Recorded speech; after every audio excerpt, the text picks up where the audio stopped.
ಸ್ವಪ್ನೋ ಮಾಯಾಗ್ರಹಶ್ಚಯ ಜಾಗೃತಾಭಾಸಾತ್ಮನಃ ನಾಮರೂಪಕ್ರಿಯಾವೃತ್ತಿ ಸಂವಿಚ್ಛಾಸ್ತ್ರಂ ಪರಂ ಪದಂ ನೇಂದ್ರಿಯಾರ್ಥಂ ನ ಚ ಸ್ವಪ್ನಂ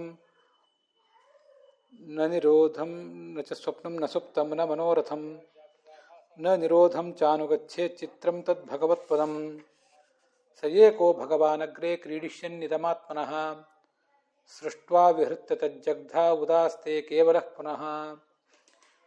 ಶ್ರೀ ಗುರುಭ್ಯೋ ನಮಃ. ಭಾಗವತಸ್ಯ ಪ್ರಥಮೇ ಸ್ಕಂಧೆ ಷಷ್ಠೇ ಅಧ್ಯಾಯೇ ಶ್ಲೋಕತ್ರಯಂ ಸವ್ಯಾಖ್ಯಾನಂ ಶ್ರೋತುಕಾಮಾಃ ವಯಮತ್ರ ಘಟಾಮಹೇ. ವಿದಿತಮೇವ ಸರ್ವೈರಸ್ಮಾಭಿಃ ಇದಂ ಏತತ್ ಶ್ಲೋಕತ್ರಯಂ ಶ್ರೀಧರ ವೀರರಾಘವ ರಾಧಾಕೃಷ್ಣ ಪ್ರಭೃತಿಭಿಃ ವ್ಯಾಖ್ಯಾಕೃದ್ಭಿಃ ನೈವ ವ್ಯಾಖ್ಯಾಯಿ. ಭಗವಾನ್ ಭಾಗವತ ತಾತ್ಪರ್ಯಕಾರೋಪಿ ಆನಂದತೀರ್ಥಮುನಿಃ ಏತೇಷಾಂ ಶ್ಲೋಕಾಣಾಂ ತಾತ್ಪರ್ಯಂ ನೈವ ಪ್ರದರ್ಶಯಾಮಾಸ. ಕೇವಲಂ ವಿಜಯಧ್ವಜ ತೀರ್ಥೈಃ ಯಾದವಾರ್ಯೈಶ್ಚ ये अभिप्रायाः वर्तन्ते तानेव अनुसृत्य भगवतः भागवतकारस्य व्यासस्य हार्दं वयं शृणवाम तावत्. अत्र गते दिवसे 17 श्लोकः 17 श्लोकः व्याख्यात एव तिष्ठति. अथ 18 श्लोकः अद्य व्याख्यास्यते. अन्येषु अस्माभिः अदृष्टेषु व्याख्यानेषु एते त्रयः श्लोकाः व्याख्याताः स्युरपि न अस्माभिः ज्ञायते. अस्माभिः दृश्यमानेषु पठ्यमानेषु च व्याख्यानेषु एते श्लोकाः न वर्तन्ते केवलं विजयध्वजीय व्याख्याने यादवार्य व्याख्याने. तत्तु अस्माभिः विदितमस्ति. अयं च भगवान्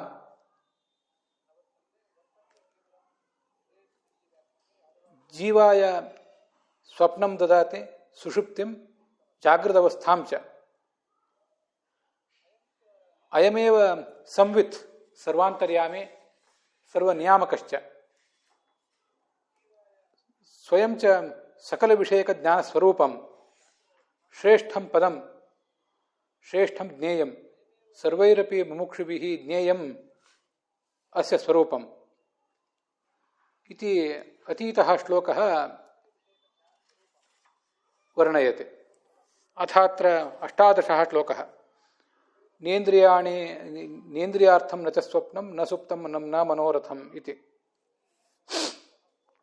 ಭಾಗವತದ 1ನೇ ಸ್ಕಂದದ 18ನೇ ಶ್ಲೋಕವನ್ನು 6ನೇ ಅಧ್ಯಾಯದ 18ನೇ ಶ್ಲೋಕವನ್ನು ನಾವೀಗ ನೋಡಬೇಕಾಗಿದೆ. ಈ 17, 18, 19 ಈ ಶ್ಲೋಕಗಳು ಬೇರೆ ವ್ಯಾಖ್ಯಾನಗಳಲ್ಲಿ ಇಲ್ಲ. ವಿಜಯಧ್ವಜರ, ವೀರರಾಘವರ, ರಾಧಾಕೃಷ್ಣರ ವ್ಯಾಖ್ಯಾನಗಳಲ್ಲಿ ಇಲ್ಲ ಇವು. ಮತ್ತು ನಾವು ನೋಡಿದ ವ್ಯಾಖ್ಯಾನಗಳಲ್ಲಿ ಎಲ್ಲಾದರೂ ಇದ್ದಿರಬಹುದು. ನಾವು ಪರಿಶೀಲಿಸ್ತಾ ಇರುವಂಥ ವ್ಯಾಖ್ಯಾನಗಳಲ್ಲಿ ಇದಿಲ್ಲ. ಭಾಗವತ ತಾತ್ಪರ್ಯದಲ್ಲೂ ಕೂಡ ಇದು ಕಾಣಿಸೋದಿಲ್ಲ. ಆಚಾರ್ಯದಕ್ಕೇನು ಭಾಗವತ ತಾತ್ಪರ್ಯ ಬರೆದಿಲ್ಲ. ಕೇವಲ ವಿಜಯಧ್ವಜ ತೀರ್ಥರು, ಯಾದವಾರ್ಯರು ಹೇಗೆ ಅದನ್ನು ವ್ಯಾಖ್ಯಾನ ಮಾಡಿದ್ದಾರೆ ಅದಕ್ಕನುಸಾರವಾಗಿ ನೋಡ್ತಿದ್ದೇವೆ. ಭಗವಂತ ಜೀವನಿಗೆ ಸ್ವಪ್ನಾವಸ್ಥೆ, ಜಾಗೃತಾವಸ್ಥೆ, ಮೊದಲು ಜಾಗೃತಾವಸ್ಥೆ, ಸ್ವಪ್ನಾವಸ್ಥೆ, ಸುಷುಪ್ತಿ ಅವಸ್ಥೆ ಈ ಮೂರನ್ನು ಕೊಡ್ತಾನೆ. ತಾನು ಸಕಲ ವಿಷಯಕ ಜ್ಞಾನ ಸ್ವರೂಪ, ಎಲ್ಲರಿಗೂ ಅಂತರ್ಯಾಮಿ, ಎಲ್ಲರಿಗೂ ನಿಯಾಮಕ ಕೂಡ. ಹಾಗೆ ಈ ಜಗತ್ತಿನಲ್ಲಿ ಅತಿ ದೊಡ್ಡ ಜ್ಞೇಯ ಅಂದರೆ ಈ ಭಗವಂತನೇ. ಸ್ವಪ್ನ ಅಂದರೆ ಸಂಸ್ಕಾರಕ್ಕನುಸಾರವಾಗಿ ನಾವು ಮನಸ್ಸಿನ ಪರದೆ ಮೇಲೆ ನೋಡುವಂಥ ಸಂಗತಿಗಳು. ಮತ್ತು ನಿದ್ರೆ ಅಂದರೆ ಮನಸ್ಸಿನ ಪರದೆಯ ಮೇಲಾಗಲಿ ಬಾಹ್ಯ ಜಗತ್ತಿನಲ್ಲಾಗಲಿ ನೋಡುವಂಥ ವಸ್ತುಗಳನ್ನು ಯಾವುದನ್ನೂ ನೋಡದೆ ನಿದ್ರೆ ಮಾಡುವುದು. ಒಟ್ಟಾರೆ ನನ್ನ ಅಂದರೆ ಜೀವನ ಮತ್ತು ಕಾಲದ ಜೀವನ ಗುಣಗಳ ಸುಖ ಇತ್ಯಾದಿ ಗುಣಗಳ ಜ್ಞಾನ ಇಲ್ಲದೆ ಇನ್ಯಾವ ಜ್ಞಾನವೂ ಇರೋದಿಲ್ಲ ಅವನಿಗೆ. ಜಾಗೃತ ಅವಸ್ಥೆ ಅಂದರೆ ನಮ್ಮ ಸುತ್ತಮುತ್ತಲಿರುವಂಥ ವಸ್ತುಗಳು, ಅವುಗಳ ಹೆಸರು, ಅವುಗಳ ಕ್ರಿಯೆಗಳು. ವಸ್ತು ಅಂದರೆ ಜಡವೂ ಆಗಬಹುದು, ಚೇತನವೂ ಆಗಬಹುದು. ಅವುಗಳೆಲ್ಲದರ ಜ್ಞಾನವೇ ಜಾಗೃತ ಅವಸ್ಥೆ.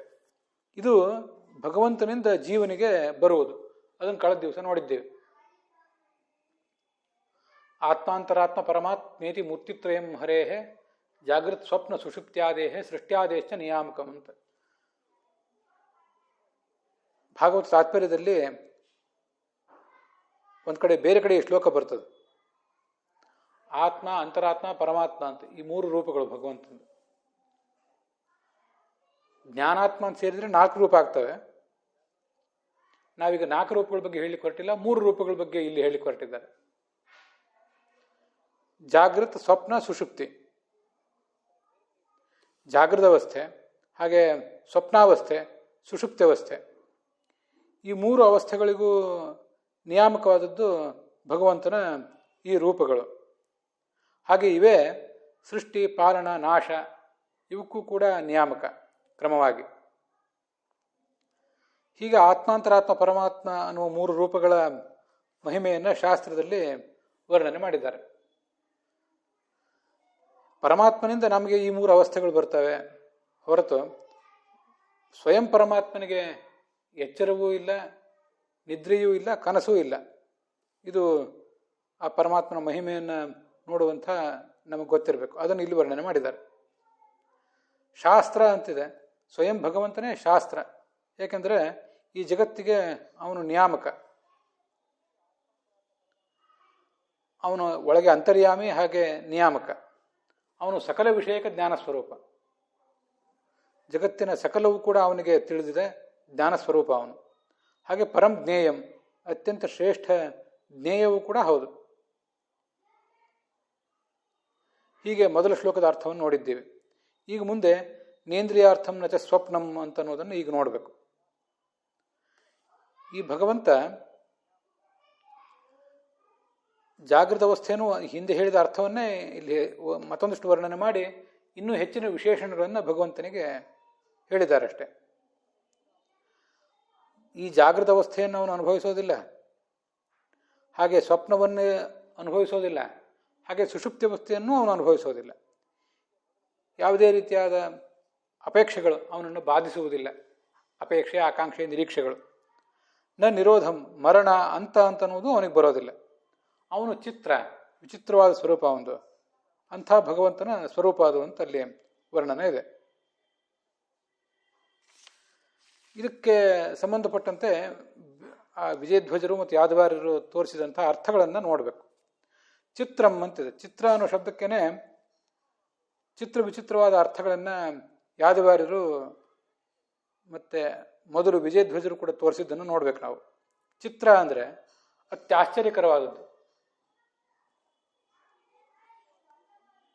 ಆಶ್ಚರ್ಯಕರವಾದದ್ದು ಅಂತ ಒಂದು ಅರ್ಥ. ಇನ್ನೊಂದು ಅವಿಮಿಶ್ರಿತ ಜ್ಞಾನಾನಂದಾತ್ಮಕಂ. ಚಿತ್ರ ಅಂತಿದೆಯಲ್ಲ, ನಾವೀಗ ನೋಡ್ತಿರುವುದು 2 ಅಕ್ಷರದ ಜ್ಞಾನ, 2 ಅಕ್ಷರದ ಒಂದು ಶಬ್ದ. ಅದನ್ನ ಮೂಲತಃ 3 ಅಕ್ಷರದ ಶಬ್ದ ಆಗಿತ್ತು, ಚಿತ್ತರಂ ಅಂತ. ಚಿತ್ತ, ಚಿತ್ತರ, ಚಿತ್ತಮ, ತಮ ಪ್ರತ್ಯಯಗಳು ನಮ್ಗೆ ಗೊತ್ತಿದೆ. ಚಿತ್ರಂ ಅನ್ನೋಲ್ಲಿ ತರಪ್ ಪ್ರತ್ಯಯ ಇದೆ. ಆ ತರಪ್ರತ್ಯಯವೇ ತಮ ಪ್ರತ್ಯಯದ ಅರ್ಥವನ್ನು ಹೇಳ್ತದೆ. ಮತ್ತ ಪರತರಂ ನಾಣ್ಯತ ಅನ್ನುವಲ್ಲಿ ಪರತಮಂ ಅಂದರೆ ಪರತಮ ಅಂತಲೇ ಅರ್ಥ.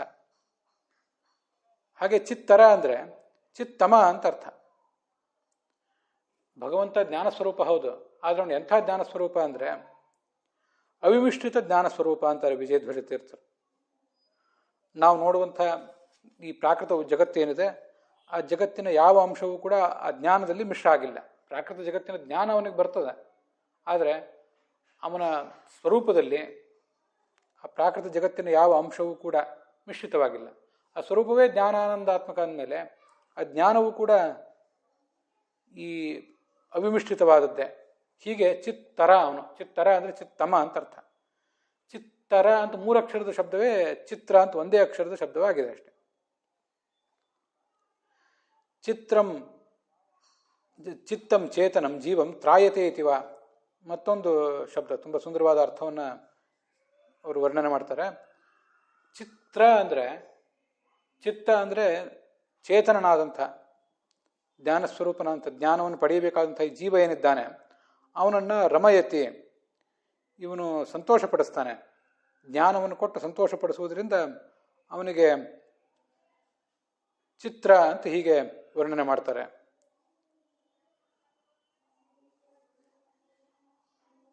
ಗಾಯತ್ರ ಅಂತನ್ನುವಲ್ಲಿ, ಗಾಯತ್ರ ಅಥವಾ ಗಾಯತ್ರಿ ಅನ್ನುವಲ್ಲಿ ಗಾಯಂತಂ ತ್ರಾಯತೆ, ತನ್ನನ್ನು ಯಾರು ಸ್ತೋತ್ರ ಮಾಡ್ತಾರೆ ಅವನನ್ನು ಭಗವಂತ ರಕ್ಷಿಸ್ತಾನೆ ಅಂತ ಹೇಗಿದೆಯೋ ಹಾಗೆ ಚಿತ್ತಂ ಚೇತನನಾದ ಜೀವನನ್ನು ತ್ರಾಯತೆ ರಕ್ಷಿಸುವುದರಿಂದ ಆ ಭಗವಂತನನ್ನು ಹೀಗೆ ವರ್ಣನೆ ಚಿತ್ರ, ಅವನನ್ನು ಚಿತ್ರ ಅಂತ ವರ್ಣನೆ ಮಾಡ್ತಾರೆ. ಇಲ್ಲಿ ಚಿತ್ರ ಅಂದರೆ ಸರ್ವಮೂಲದಲ್ಲಿ ಐತರೇಯ ಭಾಷೆಯಲ್ಲಿ ಚೇತನ ತಮ ಅಂತ ಕೂಡ ಒಂದು ಅರ್ಥ ಇದೆ. ಅತ್ಯಂತ ಶ್ರೇಷ್ಠವಾದ ಚೇತನ ಅಂತ ಅರ್ಥ ಅದಕ್ಕೆ.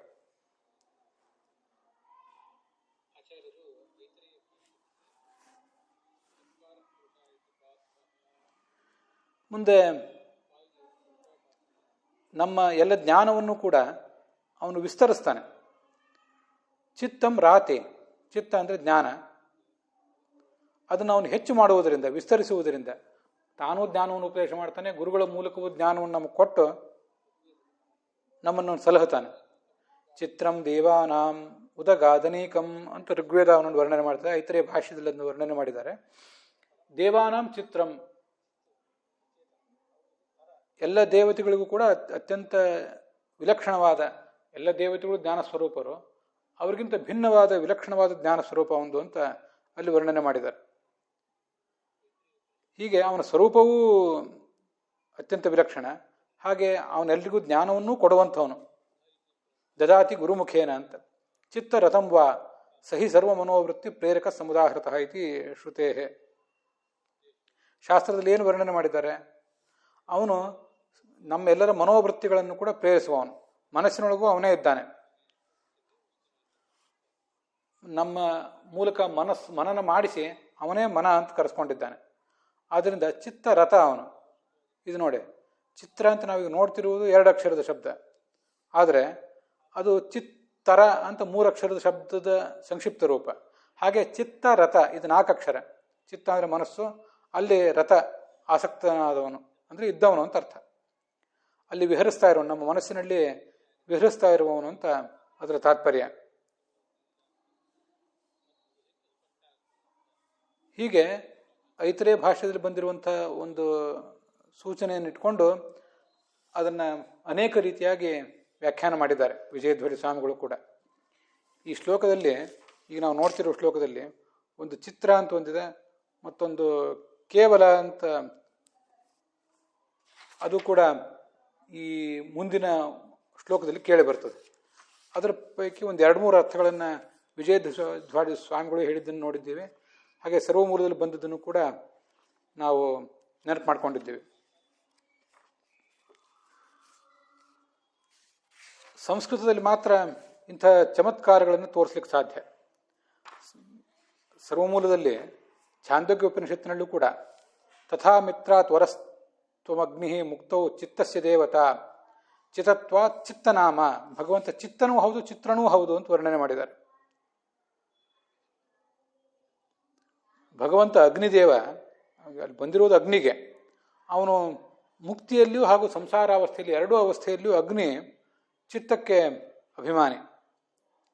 ಆದ್ದರಿಂದ ಅಗ್ನಿಯಲ್ಲಿ ಅವನು ಪೂರಿಸಲ್ಪಡ್ತಾನೆ ಕೂಡ. ಚಿತತ್ವಾತ್ ಚಿತ್ತನಾಮಾಚ. ಚಿತ ಅಂದರೆ ಚಯನ, ಅಂದರೆ ಅಗ್ನಿ ಚಯನ ಮಾಡುವುದು, ಅಗ್ನಿಯನ್ನು ಸ್ವೀಕಾರ ಮಾಡುವುದು ಅಂತ ಅರ್ಥ. ಆ ಅಗ್ನಿಕುಂಡದಲ್ಲಿ ಅಗ್ನಿ ಪೂಜಿಸಲ್ಪಡ್ತಾನೆ. ವಸ್ತುತಃ ಅಗ್ನಿಕುಂಡದಲ್ಲಿ ಅಗ್ನಿಯಂತರ್ಗತನಾದ ಪರಶುರಾಮನೇ ಪೂಜಿಸಲ್ಪಡೋದು. ಸಂಸಾರಾವಸ್ಥೆಯಲ್ಲಿಯೂ ಮುಕ್ತಾವಸ್ಥೆಯಲ್ಲಿಯೂ ನಮ್ಮ ಚಿತ್ತಕ್ಕೆ ಅಭಿಮಾನಿ ಅಗ್ನಿ, ಆದರೆ ಯಾವತ್ತೂ ಕೂಡ ಅದಕ್ಕೆ ನಿಯಾಮಕ ಸ್ವಯಂ ಭಗವಂತನೇ. ಅದರಿಂದ ಅವನನ್ನೇ ಚಿತ್ತ ಅಂತ ಅನ್ಬೇಕು ನಾವು. ಚಿತ್ತಿರ್ ಬುದ್ಧಿರಿತಿದ್ದೇಯ ಚಿತ್ತಂತು ಸ್ಮೃತಿ ಕಾರಣಂ ಅಂತ ಆ ಚಿತ್ತದ ಕೆಲಸಗಳೇನು ಅಂತ ಭಾಗವತ ತಾತ್ಪರ್ಯದಲ್ಲ ವರ್ಣನೆ ಮಾಡಿದ್ದಾರೆ. ಅದು ನಮಗೇನಿಲ್ಲಿ ಬೇಕಾಗಿಲ್ಲ. ಸಚೇತನ ತಮತ್ವಾಧಿ ಚಿತ್ರಮಿತ್ಯ ವಿಧೇಯತೆ. ನಾನು ಐತರೇಯ ಉಪನಿಷತ್ತಿನ ವರ್ಣನೆ ಮಾಡಿದೆ. ಚೇತನ ತಮ ಅವನು ಭಗವಂತ, ನಾವೆಲ್ಲ ಸಾಧಾರಣ ಚೇತನರು. ನಿತ್ಯೋ ನಿತ್ಯಾನಾಂ ಚೇತನಶ್ಚೇತನಾನಾಂ, ನಿತ್ಯರಲ್ಲಿ ಅವನು ಅತ್ಯಂತ ನಿತ್ಯ. ಜೀವರು ನಿತ್ಯರೇ, ಅವರಲ್ಲಿ ಅತಿ ಹೆಚ್ಚು ಈ ಭಗವಂತ ನಿತ್ಯ. ನಿತ್ಯೋ ನಿತ್ಯಾನಾಂ ಚೇತನಶ್ಚೇತನಾನಾಂ, ನಾವು ಎಲ್ಲ ಚೇತನದೇ. ಯಾಕೆಂದರೆ ಜ್ಞಾನವನ್ನು ಪಡೆಯಬೇಕಾದ ಅರ್ಹತೆ ಉಳ್ಳವರಾದ್ದರಿಂದ. ಅವನು ಈಗಾಗಲೇ ಜ್ಞಾನವನ್ನು ಪಡ್ಕೊಂಡಿದ್ದಂಥವನು. ಆದ್ದರಿಂದ ಅವನನ್ನು ಚೇತನಾನಾಂ ಚೇತನ, ಎಲ್ಲ ಚೇತನರಲ್ಲೂ ಕೂಡ ಅತಿ ದೊಡ್ಡ ಚೇತನ ಅಂತ ಅವನನ್ನು ವರ್ಣನೆ ಮಾಡಿದೆ ಶಾಸ್ತ್ರ. ಹೀಗೆ ಭಗವಂತ ಚಿತ್ತನೂ ಹೌದು, ಚಿತ್ರನೂ ಹೌದು. ಎರಡೂ ಶಬ್ದಗಳಿಂದಲೂ ಕೂಡ ನಾವು ಅವನನ್ನು ಉಪಾಸಿಸಬಹುದು. ಚಿತ್ರಂ ತದ್ ಭಗವತ್ ಪದಂ, ಆ ಭಗವಂತನ ಆ ಸ್ವರೂಪ ಹೀಗಿದೆ ಅಂತ ಅಲ್ಲಿ ವರ್ಣನೆ ಇದೆ.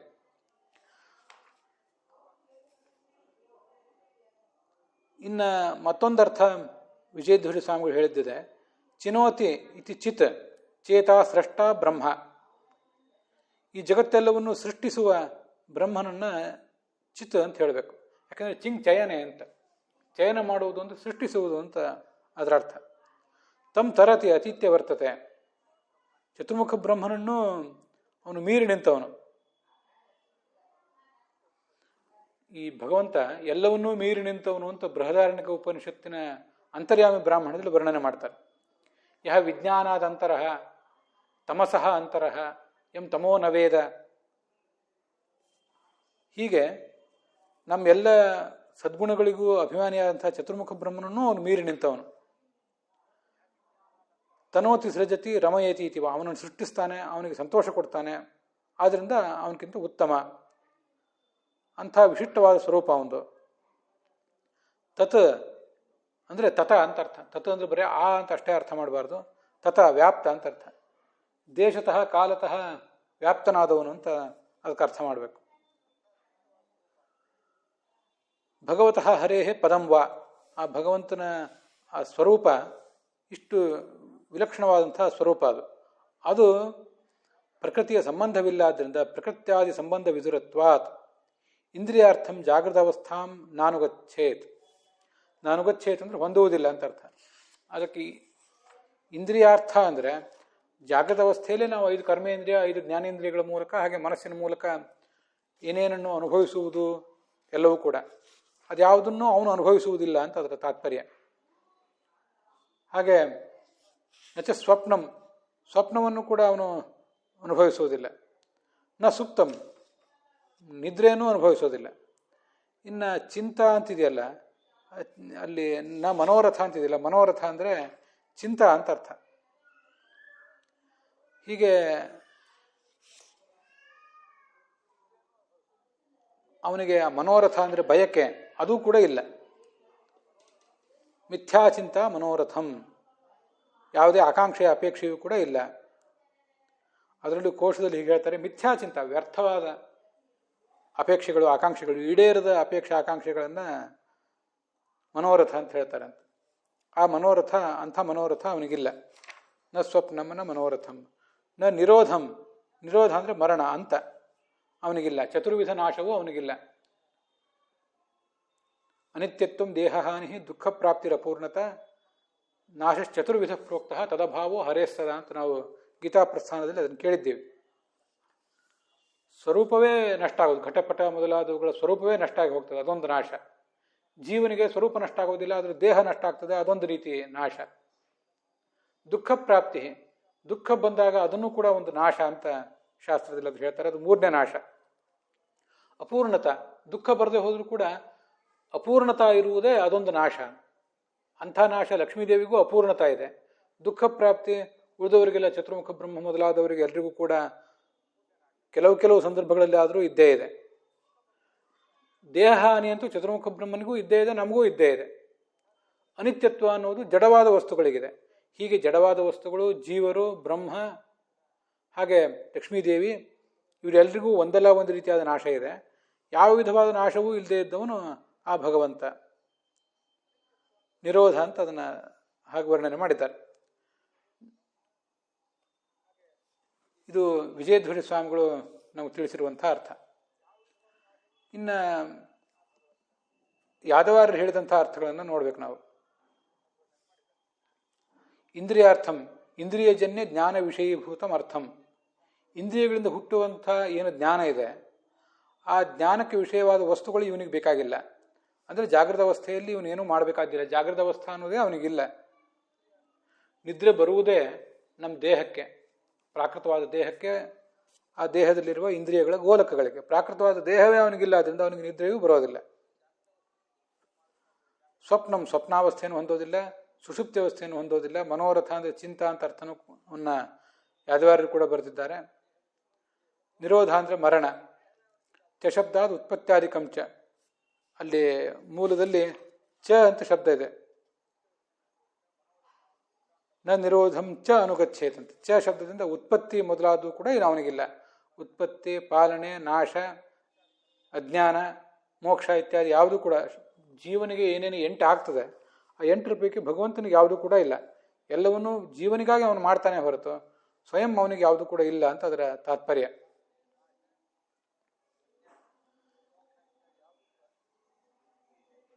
ಚಿತ್ರ ಅಂದರೆ ಲೋಕ ವಿಲಕ್ಷಣ ಆವಾದದ್ದು ಆ ಭಗವಂತನ ಸ್ವರೂಪ. ಅಗ್ರೇ ಅಂದರೆ ಅದು ಸಯೇಕೋ ಭಗವಾನ್ ಅಗ್ರೆ ಅಂತ ಮುಂದಿನ 19ನೇ ಶ್ಲೋಕದಲ್ಲಿದೆ. ಅದನ್ನು ನಾವು ನಾಳೆ ದಿವಸ ನೋಡೋಣ. ಅಲ್ಲಿಗೆ ಭಗವಂತನ ಸ್ವರೂಪವನ್ನು ವರ್ಣನೆ ಮಾಡುವ ಈ 3 ಶ್ಲೋಕಗಳೇನಿವೆ, ಅವು ಆ ನಾರದರು ಹೇಗೆ ಭಗವಂತನನ್ನು ಧ್ಯಾನ ಮಾಡಿದರು ಅಂತನ್ನುವುದಕ್ಕೆ ಸೂಚಕವಾದಂಥ ಶ್ಲೋಕಗಳು. ಬೇರೆ ವ್ಯಾಖ್ಯಾನಗಳಲ್ಲಿ ಇಲ್ಲ ಅಂತ ಹೇಳಿದೆ. ಅದರ ಒಂದು ಸ್ವರೂಪವನ್ನು ನಾವಿವತ್ತು ನೋಡಿದ್ದೀವಿ. ಮುಖ್ಯತಃ ನಮ್ಮ ಒಟ್ಟಾರೆ ಜೀವನವೇ ನಾವು ಹುಟ್ಟಿದಾರಭ್ಯ ಸಾಯುವವರೆಗೆ, ಮತ್ತು ಸೃಷ್ಟಿಗೆ ಬಂದಾಗಿನಿಂದಲೂ ಮತ್ತು ಮುಕ್ತರಾಗುವವರೆಗೆ ನಮಗಿರುವವು ಈ 3 ಅವಸ್ಥೆಗಳು. ಒಂದು ಎಚ್ಚರ, ಒಂದು ಕನಸು, ಒಂದು ನಿದ್ರೆ. ಮತ್ತು ಮತ್ತೊಂದು ನಮಗೆ ಕೊನೆಯ ಅವಸ್ಥೆ ಅಂದರೆ ಮುಕ್ತಿ. ಇದು ಯಾವುದೂ ಕೂಡ ನಮಗಿಲ್ಲ. ಇದೆಲ್ಲವೂ ಕೂಡ ಭಗವಂತನಿಗೆ ಯಾವುದೂ ಇಲ್ಲ. ಎಲ್ಲವೂ ಇರುವುದು ನಮಗೆ ಮಾತ್ರ ಅಂತ ಆ ಭಗವಂತನನ್ನು ಉಪಾಸನೆ ಮಾಡಬೇಕು. ಇದೆಲ್ಲವೂ ಆ ಓಂಕಾರದ ಉಪಾಸನೆ. ಅಕಾರ ಅನ್ನುವುದು ಎಚ್ಚರವನ್ನು ಹೇಳ್ತದೆ, ಉಕಾರ ಅಂತ ಅನ್ನುವುದು ಸ್ವಪ್ನವನ್ನು ಹೇಳ್ತದೆ, ಹಾಗೆ ಮಕಾರ ಅಂತ ಅನ್ನೋದು ನಿದ್ರೆಯನ್ನು ಹೇಳ್ತದೆ ಅಂತ. ಹೀಗೆ ಮಾಂಡೂಕ್ಯೋಪನಿಷತ್ತಿನಲ್ಲಿ ಅದರ ಬಗ್ಗೆ ವರ್ಣನೆ ಇದೆ. ಆದ್ದರಿಂದ ಭಗವಂತನನ್ನು ಸ್ವಪ್ನ, ಸುಷುಪ್ತಿ, ಜಾಗೃತ ಅವಸ್ಥಾ ಇಲ್ಲದವನಂತ ಉಪಾಸನೆ ಮಾಡುವುದು ಅಂದರೆ ಅವನು ಓಂಕಾರ ವಾಚ್ಯ ಅಂತ ಉಪಾಸನೆ ಮಾಡುವುದು ಅಂತಲೇ ಅದರ ತಾತ್ಪರ್ಯ ಆಗ್ತದೆ. ಅಲ್ಲಿ ಹಿಂದಿನ ಶ್ಲೋಕದಲ್ಲಿ ಸಂವಿತ್ ಅಂತ ಬಂತು, ಜ್ಞಾನ ಸ್ವರೂಪ ಅಂತ. ಅಲ್ಲಿ ಅವಗತವಂತ ಓಂಕಾರಕ್ಕೆ, ಓಂ ಅನ್ನೋ ಶಬ್ದಕ್ಕೆ ಜ್ಞಾನ ಸ್ವರೂಪ ಅಂತಲೂ ಅರ್ಥ ಇರೋದ್ರಿಂದ ಅದು ಕೂಡ ಓಂಕಾರದ ಅರ್ಥವೇ ಆಯಿತು. ಶಾಸ್ತ್ರ ಅಂದರೆ ಸರ್ವನಿಯಾಮಕ, ಸರ್ವಾಂತರ್ಯಾಮಿ ಅಂತ ಅರ್ಥ. ಅವು ಕೂಡ ಓಂಕಾರಕ್ಕಿರುವ ಅನೇಕ ಅರ್ಥಗಳಲ್ಲಿ ಒಂದೊಂದು ಅರ್ಥಗಳೇ ಅವು. ಹೀಗೆ ಭಗವಂತನನ್ನು ವೇದೋಪನಿಷತ್ತುಗಳಲ್ಲಿ ವರ್ಣನೆ ಮಾಡಿದಂತೆ ಅತ್ಯಂತ ವಿಲಕ್ಷಣ ಅಂತ ಅವನು ನಾರದ ಉಪಾಸನೆ ಮಾಡಿದ ಅಂತ ಅದರ ತಾತ್ಪರ್ಯ. ಅಲ್ಲಿಗೆ ಆ 18ನೇ ಶ್ಲೋಕ ಇಲ್ಲಿಗೆ ಸಮಾಪ್ತವಾಗಿದೆ. ಇವತ್ತಿನ ಭಾಗನೂ ಕೂಡ ಇಲ್ಲಿಗೆ ಸಮಾಪ್ತವಾಗಿದೆ. ಹುಸಿಯ ನಾಡಿ ಹೊಟ್ಟೆ ಹೊರೆವ ವಿಷಯದಲ್ಲಿ ರಸಿಕನೆಂದು ಹುಸಿಗೆ ಹಾಕದಿರೋ ಇನ್ನು ಋಷಿಕೇಶನೇ, ಈಶನಿನ್ನ ಚರಣ ಭಜನೆ ಆಸೆಯಿಂದ ಮಾಡುವೆ, ದೋಷರಾಶಿ ನಾಶ ಮಾಡು ಶ್ರೀ ಕೇಶವ. ಶ್ರೀಕೃಷ್ಣಾರ್ಪಣಮಸ್ತು.